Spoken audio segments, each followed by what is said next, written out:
新闻一开始，先来看明仔载是228连假，高雄局预估今仔日规港的车流量会是108万车公里，可能会塞到半暝。另外，连假的天气好，真侪人要出门佚佗。西半部金门甲马祖下大部天气乡亲要驶车，就要特别注意。天气渐渐回温，透早上班总算免阁穿高衫，好天气嘛带来人阵。说来228连假，根据关公署公布的订房率统计，台北、苗栗、南投、嘉义、宜兰拢达到6成，高峰都集中伫连假前2天，订房率差不多拢伫5成以上。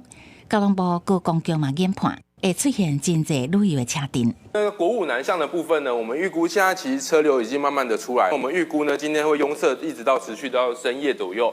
那另外呢，今天在国一的南向杨梅到头份，以及国三的南向中和到关西，在下午的晚上6点到9点的时候，也会有一些的出游的车潮。到早起9点，国道交通量是20.78万车公里，而且27会达到108万车公里。国公局提醒，228连假头一天是路南上大量，也建议用路人爱闪开尖峰时段来分流。像讲路南尖峰时段行西部国道，会当伫早起6点前，还是中昼12点后出发。若做是行国道5区，建议早起5点前，还是尾仔5点了后才上路。